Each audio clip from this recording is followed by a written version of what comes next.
કરબલાના શહીદ હઝરત કાસિમ ઇબ્ને ઇમામ હસન અલૈહિસ્સલામની યાદમાં ભાવનગર ખોજા જમાત ખાતે મહેંદી મુબારક યોજાઈ હતી। હઝરત કાસિમ જો હઝરત અલી અલૈહિસ્સલામના પુત્ર અને હઝરત ઇમામ હસન અલૈહિસ્સલામના દીકરા અને હઝરત ઇમામ હુસૈન અલૈહિસ્સલામના ભત્રીજા હતા। જ્યારે તેઓ 13 વર્ષના હતા અને આપની શાદી ઇમામ હુસૈન અલૈહિસ્સલામની દીકરી જનાબ કુબરા સલામુલ્લાહ અલૈહ સાથે નક્કી થઈ હતી। પરંતુ કરબલાના મેદાનમાં જ્યારે જનાબે કાસિમે જોયું કે કાકા ઇમામ હુસૈન અલૈહિસ્સલામ ચારે બાજુથી દુશ્મનો તરફથી ઘેરાઈ ગયા છે, તો આપે તે ઝાલિમો સાથે જંગ કરવાનો ફેસલો કર્યો અને તેના માટે તેમના પિતા ઇમામ હસન અલૈહિસ્સલામે પણ વસિયત કરી હતી કે અગર કાકા ઉપર કોઈ મુશ્કેલીનો વખત આવે તો તું તેમનો સાથ આપજો અને તેમના માટે જાન દેવી પડે તો પણ પાછા ન વળતા।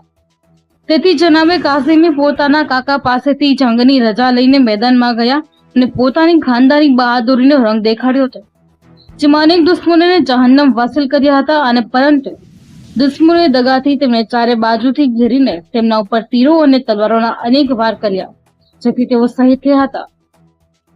ત્યારથી તેમની યાદમાં મહેંદી મુબારક ઇમામ હુસૈન અલૈહિસ્સલામના ભત્રીજાની યાદમાં મનાવવામાં આવે છે।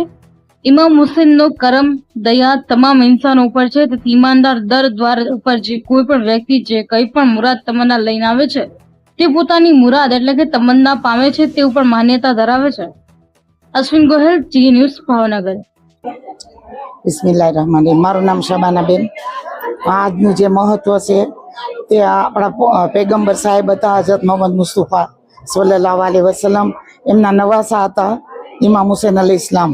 એમણે અસત્ય અને જુલમની સામે અવાજ ઉઠાવી અને એમને મદીનાથી કાઢી મૂકવામાં આવ્યા અને કરબલા વસાવ્યું।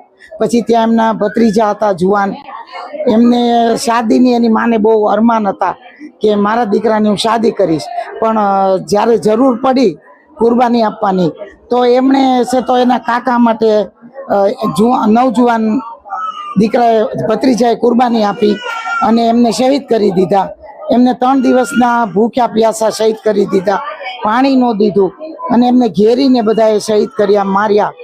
એટલે એમની માની જે તમન્ના હતી કે હું મારા દીકરાની શાદી કરું અને એની મહેંદી રચાવું, પણ એની ત્યાં તમન્ના પૂરી ન થઈ, એટલે અમે લોકો એમની યાદમાં અહીંયા અમે હઝરત કાસિમ નામ હતું એમનું, એમની યાદમાં અમે અહીં મહેંદી બનાવીએ છીએ અને અહીંયા હર કોમ આવે છે, બધી સમાજના લોકો અહીંયા આવે છે અને બધાની હાજત પૂરી થાય છે।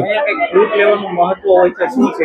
લેવાનું મહત્વ એ છે કે તમારી કોઈ એવી ઈચ્છા હોય કે જે પૂરી ન થતી હોય તો તમે એક ફ્રૂટ લ્યો અને એનો કઈ અમે પૈસા નથી કહેતા કે આટલા પૈસા, કાંઈ નહીં, તમે ફ્રૂટ લ્યો ને પછી તમારી હાજત પૂરી થાય તો આવતા વર્ષે તમારે પાછું અહીંયા સલામ કરવા આવવાનું।